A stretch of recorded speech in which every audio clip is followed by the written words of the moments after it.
Assalamualaikum warahmatullahi wabarakatuh. Halo semuanya, perkenalkan nama aku Fikri Muhammad Rizal, mahasiswa Universitas Diponegoro, program studi Teknologi Rekayasa Otomasi. Jadi di video kali ini aku akan ngejelasin tentang kondisional dalam pemrograman. Eh, Bisa langsung ke PPT-nya aja ya teman-teman. Nah ini, jadi aku akan ngejelasin kondisional, tapi konteksnya itu dalam pemrograman dan pengkodingan. Nah, langsung aja pengertian. Jadi kondisional itu adalah suatu konsep yang mengacu pada pernyataan atau situasi yang bergantung pada kondisi tersebut. Yang sesuai namanya teman-teman, kondisional, yaitu kondisi yang bergantung sama keadaan. Yang kayak gitu teman-teman. Jadi misalnya itu kayak kalau ini, kalau itu, kalau ini, kalau itu. Nah, jadi dia tuh sesuai kondisi yang ada atau yang disediakan. Nah, dalam pemrograman kondisional ini tuh bisa disebut juga kayak boolean. Nah, bisa disebut juga adalah boolean ya teman-teman. Jadi boolean itu adalah tipe data yang memang hanya memiliki dua nilai, yaitu benar atau salah, atau true or false. Jadi dalam pemrograman kondisi ini disebut boolean, memakai dua nilai, yaitu benar atau salah. Jadi misalnya kondisinya benar, maka apa? Jika kondisinya salah, maka apa? Nah, itu adalah boleh ya teman-teman. Langsung aja. Yang pertama kondisional. Kondisional dalam pemrograman ada tiga jenis atau lebih. Cuma aku akan menjelaskan yang tiga dulu ya teman-teman. Yaitu adalah pertama if yang pertama adalah if, yaitu adalah memberikan syarat untuk melakukan sesuatu. Jadi if itu kalau misalnya syaratnya sudah terpenuhi, satu syarat sudah terpenuhi, maka dia dapat menjalankan perintah. Jadi kata kunci if ini adalah jika ya teman-teman. Jadi jika variabel A sudah bernilai segini, maka lakukan hal ini. Nah, seperti itu teman-teman. Yang kedua adalah elif. Elif ini adalah kepanjangan singkatan dari else dan if. Jadi elif ini adalah dua kondisi yang dijadikan satu ya teman-teman. Jadi uh, definisinya adalah memberikan syarat lain jika syarat sebelumnya tidak terpenuhi. Jadi dari program itu biasanya adalah pertama if dan else if, baru else. Jadi else if-nya ini adalah jika if-nya ini enggak terpenuhi, maka si else if memberikan kondisi lain, teman-teman. Seperti itu. Jadi misalnya seperti itu, teman-teman. Yang ketiga adalah else. Else ini adalah opsi terakhir atau opsi lain. Jika if dan else if ini tidak terlaksana, maka else yang akan terlaksana. Nah, selanjutnya adalah operator logika. Nanti ini semua akan aku jelasin satu-satu ya teman-teman. Yang pertama adalah if, else, if, dan else. Yang kedua adalah operator logika dan flowchart dan lain-lain. Tapi aku akan menjelaskan secara definisinya dulu. Yang kedua, yang selanjutnya adalah operator logika. Operator logika ini juga sebenarnya banyak banget teman-teman. Cuman aku akan menjelaskan tiga doang. Jadi operator logika ini adalah eh, menggabungkan kondisional. Jadi contohnya adalah n. N ini menghasilkan nilai true dengan kondisi kedua operasi merupakan data dengan nilai true. Jadi n ini tuh harus dua syarat yang terpenuhi. Jadi harus A dan B dan sesuai dengan namanya teman-teman n. Yang kedua adalah OR, yaitu menghasilkan nilai true walaupun hanya salah satu data saja yang bernilai benar. Jadi contohnya misal jika data A sama dengan 10 atau jika data B sama dengan 20. Nah, atau ini itu berarti salah satu aja teman-teman. Jadi jika salah satu dari syarat ini terpenuhi, maka si OR ini baru bisa berfungsi. Seperti itu teman-teman. OR atau sesuai dengan namanya. Yang ketiga adalah not. Nah, not ini itu digunakan kalau misalnya kita mau membalik atau menegatifkan sesuatu syarat. Misalnya adalah not variabel A sama dengan 10. Jadi jika variabel A tidak sama dengan 10, maka si not-nya ini baru akan bekerja atau eh, baru bernilai true gitu ya. Jika ini dulu, langsung aja. Aku mau yang kitanya dulu. Nah, misalnya kita mau mencoba yang itu ya teman-teman. Yang if. Di situ ada di kontrol dan ini ada di. Nah, kan bentukan bentukan ruang kosong yang ada di sini kan apa namanya kayak seperti itu segi segi enam. Jadi itu adanya dua operator. Nah, yang bentuknya segini dulu.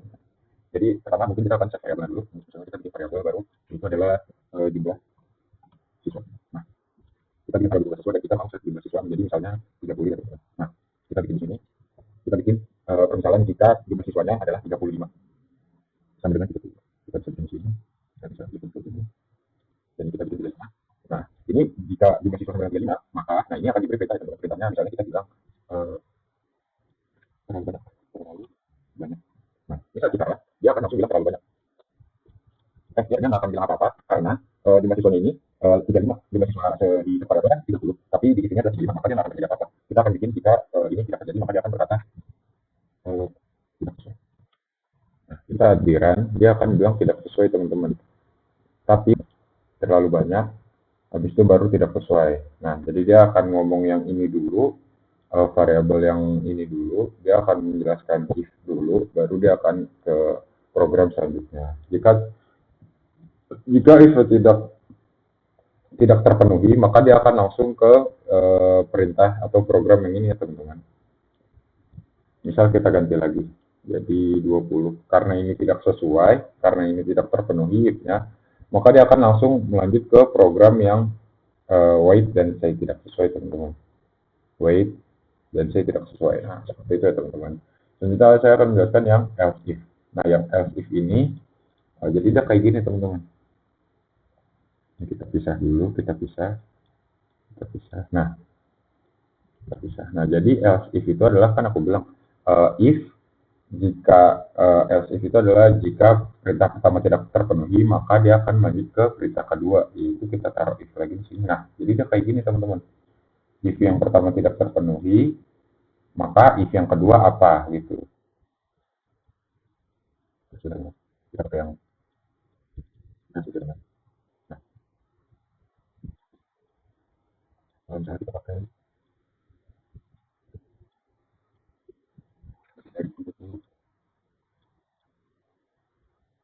maka saya banyak lebih dari 30 dan jika kurang dari 30, maka akan bilang terlalu sedikit.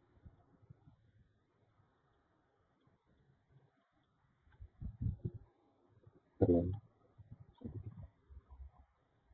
Nah, seperti ini teman. Jadi jika variabel apa namanya syarat if yang pertama yang terpenuhi, maka dia akan say terlalu banyak. Jika bukan yang ini yang terpenuhi atau jadinya ini yang terpenuhi, maka dia akan bilang terlalu sedikit. Jadi seperti ini teman-teman. Misal kita set ke variabel jumlah siswanya adalah 20, maka 20 akan sesuai dengan syarat yang if yang ini teman-teman. Jadi dia akan langsung bilang terlalu sedikit. Dan jika kita ganti menjadi 40 dan dia adalah lebih dari 30, maka dia akan bilang terlalu banyak. Nah, seperti itu teman-teman. Jadi else if itu adalah mengkondisikan memerintahkan atau mensyaratkan kondisi lain. Jadi akan memberikan opsi lain selain yang if pertama ini teman-teman. Nah, seperti itu. Kita lanjut aja teman-teman, yang ini adalah else, yaitu adalah opsi terakhir atau opsi lain selain dari opsi-opsi yang kita berikan. Jadi contohnya adalah seperti ini teman-teman, kita berarti pakainya yang else if juga. Ini kita hapus, kita pakai yang else if, dan ini kita bisa gabungin ya teman-teman. Nah, ini namanya kombinasi dari kondisi teman-teman. Jadi memang mencampur atau dia berurutan gitu. Kita bisa menggabungkan beberapa kondisi agar dia sesuai gitu, agar dia menjadi satu kesatuan. Nah, yang pertama adalah sama ya teman-teman, jika jumlah siswa lebih dari 30, maka dia akan say terlalu banyak. Dan yang if kedua, yang else if adalah jika jumlah siswa kurang dari 30, maka dia akan say terlalu sedikit. Dan ini adalah hal lainnya, nanti aku akan tunjukin teman-teman. Mungkin dia akan bilang seperti ini teman-teman. Jadi jika misal kita set dia adalah lebih dari 30, maka dia akan say terlalu banyak. Dan jika kita set kurang dari 30, maka dia akan bilang terlalu sedikit.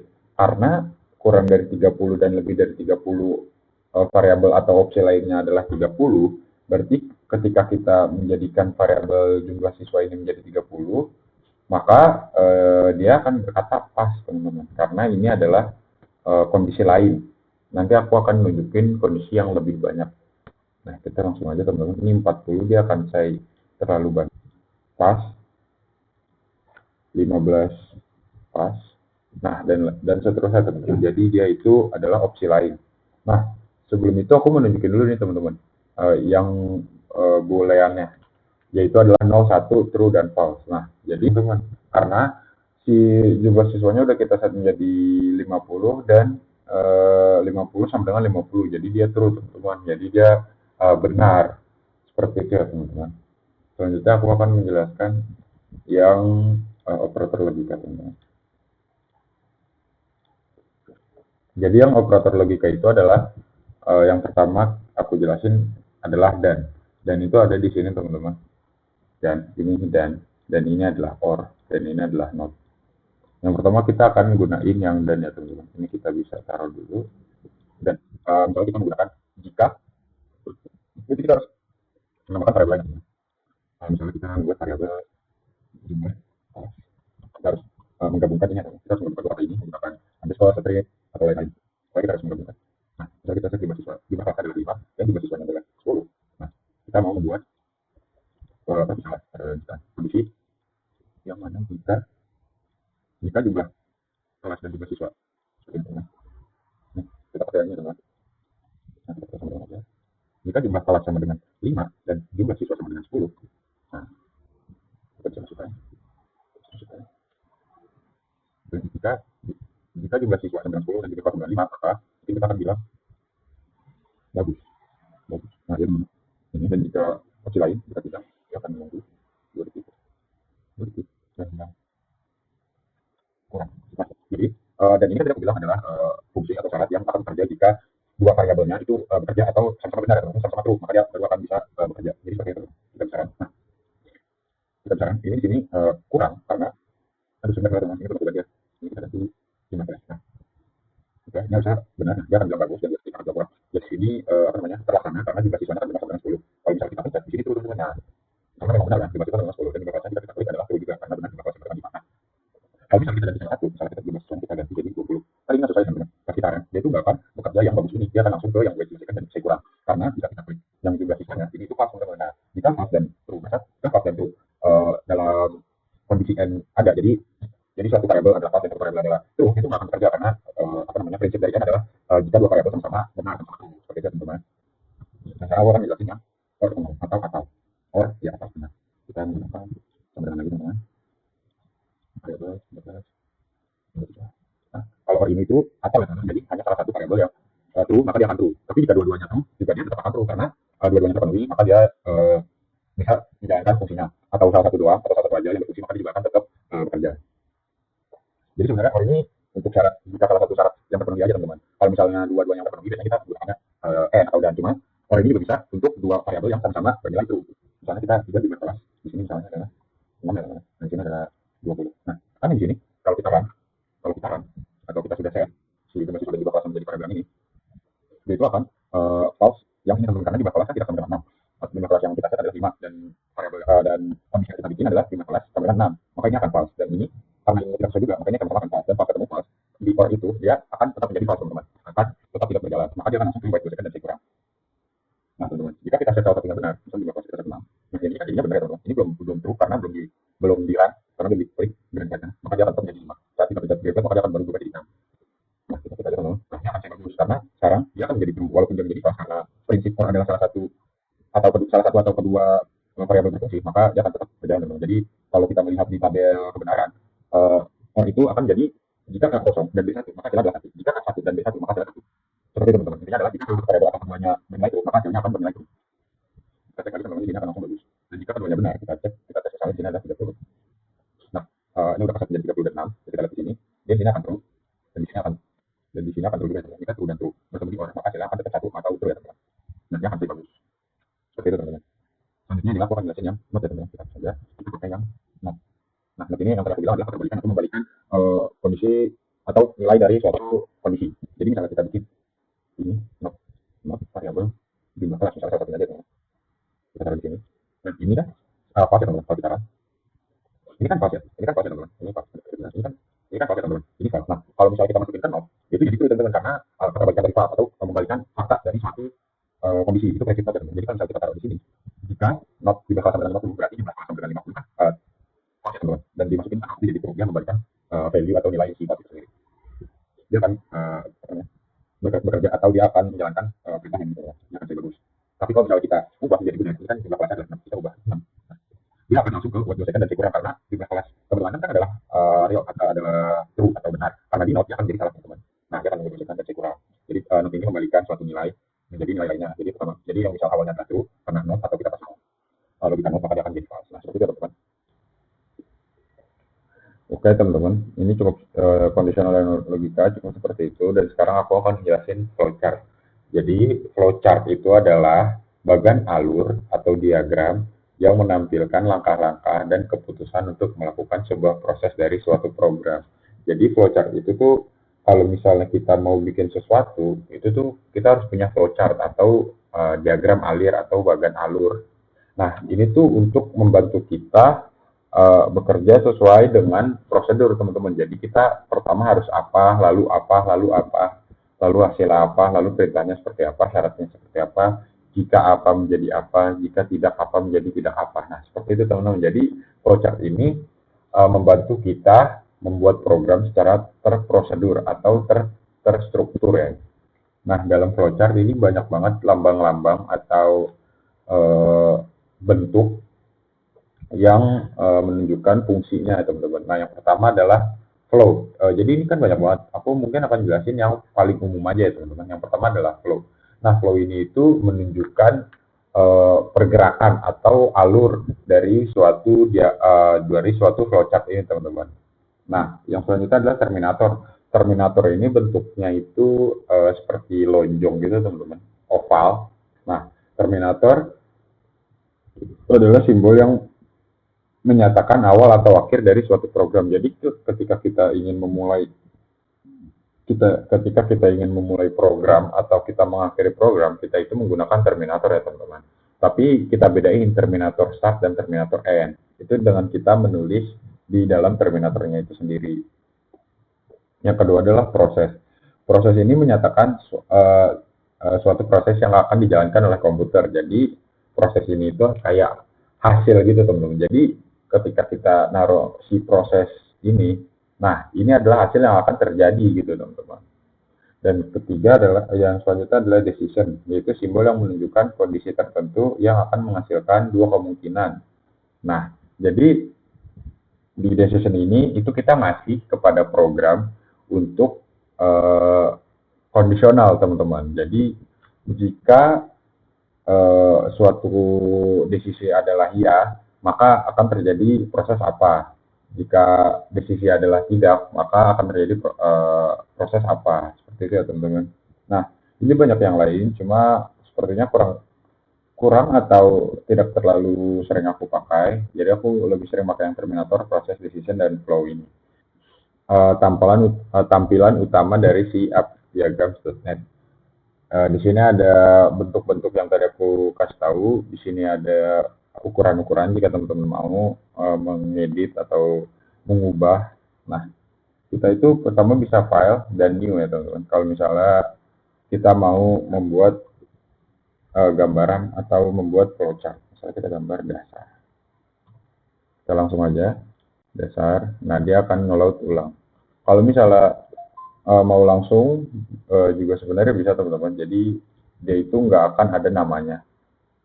Nah, seperti ini teman-teman. Ini untitled, untitled karena tidak ada judul dan sekarang sudah ada judul yaitu dasar. Kita hapus saja yang ini. Kita langsung bikin.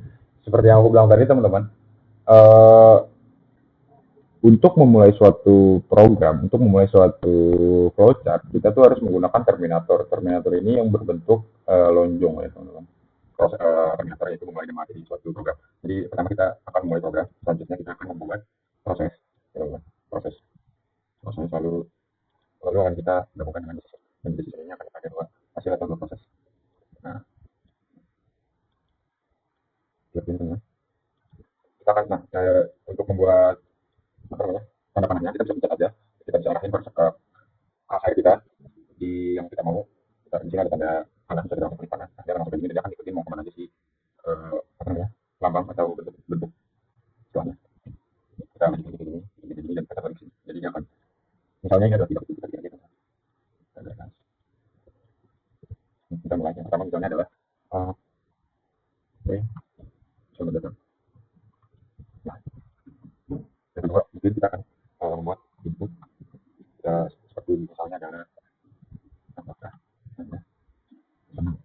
Nah, di sini bisa kita langsung klik panahnya jika kita mau nambahin kata itu klik langsung aja kita tulis teman-teman. Misalnya adalah dia, misalnya iya. Nah, jika iya, maka program akan mengambilkan apa dan jika tidak program akan mengambilkan apa. Jika iya, program akan mengambilkan misalnya adalah saya membuka print, saya itu senang. Dan jika tidak, program akan memerintahkan seperti itu. Ada semuanya. Nah, seperti itu teman-teman. Intinya flowchart itu adalah membuat diagram halus, membuat apa namanya proses dari si program sebelum kita mengcoding atau sebelum kita mengubah semua ini menjadi bahasa komputer. Jadi sebelum kita mulai coding, kita tuh mau kita bikin flowchart dulu supaya kita tahu track kita tuh dari mana sampai mana lagi di mana seperti itu teman-teman. Nah, aku lanjut saja. Itu untuk flowchart dan selanjutnya aku akan menunjukin project aku teman-teman. Jadi di project ini yang pertama aku akan nunjukin program aku, lalu aku akan nunjukin gimana flowchartnya. Jadi flowchart itu sebenarnya bisa dua arah ya teman-teman. Yang pertama kita bikin dulu, lalu kita bikin flowchartnya dulu, lalu kita bikin programnya. Atau jika misalnya kita udah punya programnya dan kita mau bikin flowchartnya, nah itu bisa juga teman-teman karena di apa namanya di program atau di codingan itu kan sudah urut ya teman-teman, sudah sesuai apa yang kita buat dan dia tuh akan bergerak dari atas ke bawah. Nah itu bisa kita bikinin flowchartnya mengikuti program. Jadi kita bisa langsung aja teman-teman. Ini adalah activity 3 ya yang pertama teman-teman proyeknya. Ini bisa kita kecilin aja. Nah jadi di program ini atau di proyek kali ini yaitu adalah kita mengatur temperatur menjadi apa yang kita inginkan. Dan jika misal temperatur kurang dari 20, maka program akan berkata nyalakan heater. Dan jika temperatur lebih dari 19,9 dan temperatur kurang dari 25,1, maka program akan saya oke. Dan jika tidak ada dari apa namanya dari kondisi ini yang terjadi atau yang bernilai true, maka program akan berkata turn the cooler on atau nyalakan pendingin. Nah, kita langsung aja kita demonstrasiin ya teman-teman. Nah, turn the cooler on. Ini karena si temperatur ini kan 26,7 ya teman-teman. 26,7 ini kan tidak kurang dari 20. Maka kita akan melihat kondisi lainnya. Kondisi lainnya itu adalah temperatur lebih dari 19,9. Nah, ini kan benar teman-teman, tapi dia itu menggunakan logika dan. Logika dan itu kan harus dua variabel bernilai true. Nah, karena dan maka variabel yang ini juga harus benar dan kita lihat di sini temperatur kurang dari 25,1. Ini kan false ya teman-teman. Jadi ini true dan false. Nah, true dan false itu tidak menghasilkan hasil yang true. Jadi hasilnya akan tetap false. Karena kondisi ini dan kondisi ini tidak bekerja atau tidak bernilai true, maka dia akan menjalankan opsi lain atau opsi terakhir, yaitu adalah bilang turn the cooler on. Maka dia akan say turn the cooler on. Jika kita set temperaturnya di sini menjadi misalnya adalah 15 di 15 kan si kondisi yang ini akan true, maka dia akan say heater on teman-teman. Nah, turn the heater on. Kalau misalnya kita mau yang ini berfungsi yaitu lebih dari 19,9 dan kurang dari 25,1. Mungkin kita pakai 20 ya teman-teman, karena 20 lebih dari 19,9 dan kurang dari 25,1. Kita pakai, dia akan say oke teman-teman. Jadi range kondisi ini adalah 20 sampai 25 dan range kondisinya adalah 0 sampai 20 dan ini adalah lainnya ya teman-teman, yaitu bukan range dari dua kondisi tersebut. Nah, Dari sini kita bisa bikin langsung flowchart-nya teman-teman. Mungkin aku akan membuat flowchart yang ini, dan untuk project yang lainnya karena terlalu banyak, jadi aku akan skip aja. Kita pertama bikin start ya teman-teman, karena ini when green flag is click, berarti dia adalah start. Ini bisa kita kecilin aja ya teman-teman. Agar muat, kita bisa bikin langsung start. Nah, kita bikin set temperatur 20. Berarti kita bisa bikin yang sebentar ya. Jadi kita bisa pakai yang versi pendek ini. Versi pendek ini biasanya dijadiin untuk menyatakan atau menyatakan suatu variabel. Jadi misalnya kita tulis set temperatur. Nah, ini kan set temperatur. Selanjutnya adalah kita bikin divisi. Divisi ini kita akan besar. Kita copy. Nah, kita bikin seperti ini.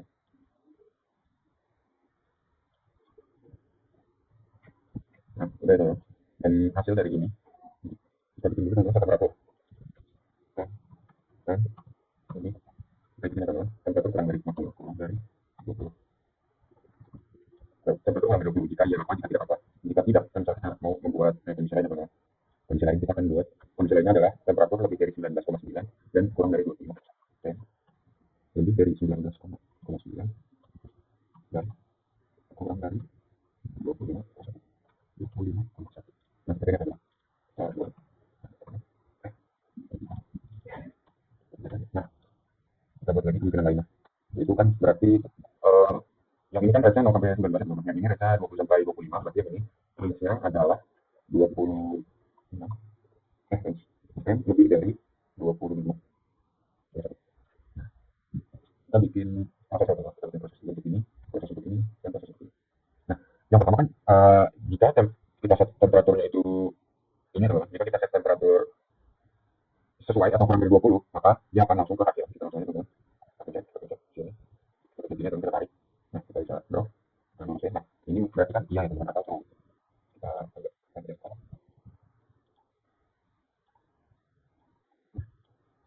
Sebentar teman, ini ada list. Sebentar teman. Kita buat satu, kita taruh di sini. Kita upload saja teman. Kita bikin di sini. Ini kan sini. Kita bisa bikin langsung. Nah, oke teman. Nah, ini kan berarti tuh, jika temperatur kurang dari 20, terus maka hasilnya adalah turun dari berapa? Oke, dan ini seperti bisa kita hapus. Ini kan berarti apa ya sudah bisa bikin tidak. Jadi jika tidak, maka dia akan melanjutkan ke kondisi yang lain. Dan kondisi lain, jika iya, maka dia akan saya oke. Ini iya, ini akan saya oke. Dan ini jika tidak lagi, jika tidak ini dan tidak ini, maka temperatur lebih dari 25, maka hasilnya adalah saya dari 25. Nah, seperti itu. Jadi flowchart dari ini adalah seperti ini. Yang pertama dasar, kita ketika diklik yang selanjutnya set temperatur. Selanjutnya pertanyaan jika temperatur kurang lebih dari 20, jika ini terlaksana maka hasilnya adalah trend dari bawah. Jika tidak, maka akan melihat kondisi lain, yaitu apakah temperatur lebih dari 19,9 dan kurang dari 25,1. Jika iya, maka akan saya oke. Dan jika tidak, maka akan melanjutkan ke kondisi yang lain atau kondisi opsi lain. Oke, untuk yang bisa seperti itu teman-teman, selanjutnya aku akan buka yang di Skype. Tunggu ya, karena agak ada. Mungkin untuk mengurangi waktu, aku akan tahu saja teman. Nah, ini udah teman. Mungkin aku akan ngejelasin secara cepat aja ya teman-teman, karena waktunya juga sudah agak lama. Nah, ini sama kayak yang kayak gini, yaitu adalah temperatur, kita ngeset temperatur menjadi 20. Dan jika temperatur kurang dari 20, maka akan print turn the heater on. Else if temperatur lebih dari atau sama dengan 20, maka dan temperatur kurang dari atau sama dengan 25, print oke. Nah, ini yang bikin beda sebenarnya teman-teman, yaitu lebih dari sama dengan. Di Scratch itu nggak ada lebih dari sama dengan atau kurang dari sama dengan, dan sedangkan di apa namanya, di Python atau di coding itu ada ya teman-teman. Nah, ini jika kita run, dia akan say oke, karena 20 ini sesuai dengan kondisi yang ini ya teman-teman. Jika kita ganti, kalau kita ubah menjadi 26, nah dia akan print yang turn the cooler on, karena yang kondisi ini nggak terlaksana dan kondisi ini juga nggak terlaksana, maka dia akan melakukan perintah dari kondisi yang lain. sekarang dia akan turn the power on. Seperti itu ya teman-teman. Aku akan langsung lanjut ke program kedua, yaitu old enough to drive. Kita langsung aja buka teman-teman. Yang di Pythonnya juga kita buka aja. Sebentar ya teman-teman, aku akan pause saja dan aku akan nunjukin ketika terbuka. Nah oke teman-teman, ini untuk yang di scratch-nya, yaitu project-nya adalah kita akan bertanya kepada user apakah di mana kamu ingin berkendara, apakah di South Africa, Meksiko, India, atau Prancis. Karena di setiap negara itu kan punya ketentuan untuk batas umur mengemudi itu yang berbeda-beda ya teman-teman. Nah, jadi kita menggunakan 4 contoh negara ini. Yang pertama adalah South Afrika. Kita akan nanya kepada si user di mana kamu ingin berkendara, dan jawabannya akan kita masukin ke variabel country, dan kita akan menanyakan juga umur dari user dan akan kita taruh di variabel user age. Nah, jika jawaban negara yang dipilih user adalah South Africa, maka kita akan masuk ke kondisi yang ini teman-teman.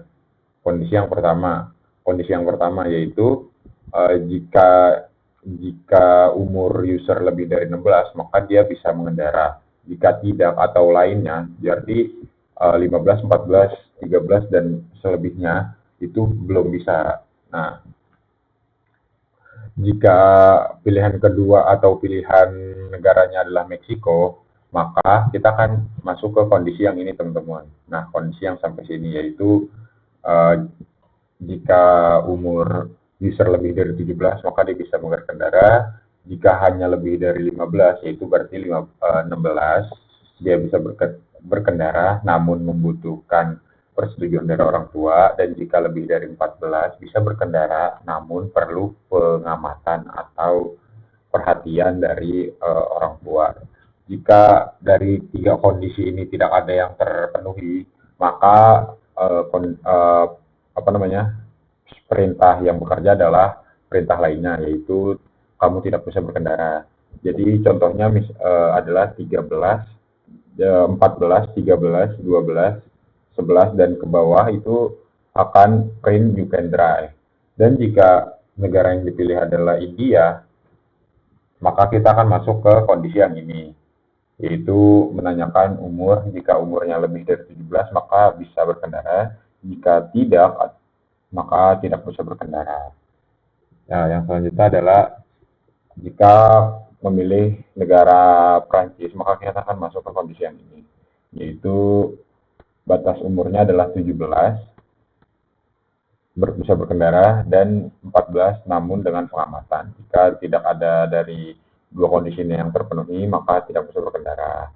Jika memilih negara lain selain dari empat pilihan ini, maka program akan ngeprint atau menunjukkan kondisi yang ini teman-teman, yaitu data is not available for this country. Kita bisa langsung demoin aja teman-teman. Dia akan bertanya, kita akan misalnya jawab kita India ya teman-teman. Nah, India dia akan langsung masuk ke program yang ini teman-teman, ke kondisi yang ini, yaitu 17 bisa berkendara, lebih dari 17 bisa berkendara, dan kurang dari 17 tidak bisa berkendara. Mungkin kita akan menjawab 19. Dia akan bilang kita bisa berkendara ya teman-teman. Nah, kita ulang, misal kita menjawab Meksiko. Nah, kita akan masuk ke dalam kondisi yang ini teman-teman, yang agak banyak ini. Jika kita menjawab 15, dia akan menghasilkan ini teman-teman. Nah, with parental supervision, karena 15 lebih dari 14. Itu ya teman-teman. Dan ini akan panjang atau sebanyak ini teman-teman. Jadi aku akan menunjukkan jika kita tidak memilih dari 4 negara tersebut. Misalnya kita memilih Indonesia. Karena Indonesia nggak masuk ke dalam program ini, maka hasil yang akan ditunjukkan oleh program adalah data is not available for this country. Nah, Indonesia ini ada, cuman sebentar ya teman-teman. Mungkin ada salah program. Aku cek dulu. Nah, ternyata masih benar ya teman-teman. Jadi pertama dia menanyakan di mana kita ingin berkendara, misalnya kita menjawab Indonesia, dan dia akan bertanya berapa umur kita. Kita jawab 19. Dia akan jawab data is not available for this country karena kita nggak menginput kondisi di mana Indonesia adalah sebagai jawaban. Kita hanya menginput kondisi jika empat negara ini yang menjadi jawaban. Seperti itu ya teman-teman. Nah selanjutnya aku akan nunjukin yang ada di Python. Nah di Python ini agak panjang, tapi lebih jelas sebenarnya teman-teman. Jadi kita lebih gampang untuk melihat. Nah di sini yang pertama masih sama, kita input where do you want to drive, kita menanyakan kepada si user dari mana kamu ingin, di mana kamu ingin berkendara, dan kita akan menjadikan inputan ini sebagai variabel country, dan inputan how old are you akan kita masukkan ke dalam variabel user age dengan data tipe integral ya teman-teman, yaitu berarti angka. Nah di sini masih sama teman-teman, jika country yang kita pilih adalah South Africa, maka kita akan masuk ke dalam kondisi yang ini. Maka kita akan masuk ke dalam kondisi yang ini. Jika country yang kita pilih adalah Meksiko, else if ini ya teman-teman. Karena if yang pertama adalah South Africa, maka else if-nya adalah Meksiko. Gitu ya teman-teman. Ini akan sama, ini masih sama. Nah, perbedaannya sebenarnya adalah di sama dengan ini teman-teman. Apa bedanya sama dengan sama dengan sama dengan? Nah, jika sama dengan kita menjadikan itu menjadi variabel, jadi misalnya ini sama dengan country, maka ini itu akan dimasukkan, ini akan dimasukkan ke dalam apa namanya, variabel country. Jika sama dengan berarti jika country-nya adalah South Africa, jadi country answernya adalah South Africa. Berarti seperti ini teman-teman. Nih. Nah, country sama dengan South Africa. Kalau misalnya yang sama dengan itu adalah si set ya teman-teman, set country to answer. Nah, seperti itu teman-teman. Perbedaan sama dengan dan sama dengan sama dengan. Jadi juga ada lebih dari sama dengan dan kurang dari sama dengan yang tadi aku jelasin. Nah, langsung aja kita demonstrasi ya teman-teman. Sini akan bertanya, where do you want to drive? Kita akan jawab France. Nah, di France dia akan bertanya, how old are you? Kita jawab 19. Nah, 19 ini nggak bisa. Kenapa teman-teman? Karena di program kita itu membuat kondisi yang ini itu French dengan F besar. Jadi jika kita pakai F kecil, dia tidak akan terhubung karena tidak sama teman-teman. French dan French dengan F besar ini beda karena program atau komputer itu hanya benar-benar mengikuti sesuai program. Jadi kita harus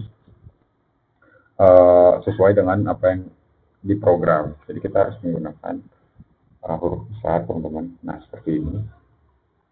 Ontario 19. Nah dia akan baru bisa bekerja programnya teman-teman. Yaitu 19 kita cek lebih dari atau sama dengan 18 you can drive. Kita demonstrasi lagi ya teman-teman. Kita akan menggunakan South Africa. Ingat ya teman-teman. Jawaban kita harus sama persis dengan apa yang kita program. Jadi South Africa yang kita program di sini adalah S dan F-nya besar dan menggunakan spasi, maka di jawaban harus sama teman-teman. Saat kita enter akan menanya ini kita jawab 19. Nah, di sini not available karena aku typo ya teman-teman. Kita ulang. South Africa. Nah, kita enter 19. Nah, you can drive. Di sini adalah lebih dari sama dengan 17, maka you can drive. Nah, seperti itu ya teman-teman untuk program Are You Old Enough to Drive ini. Mungkin kita bisa ganti, tapi tidak akan sesuai dengan ketentuan yang terjadi di negara tersebut.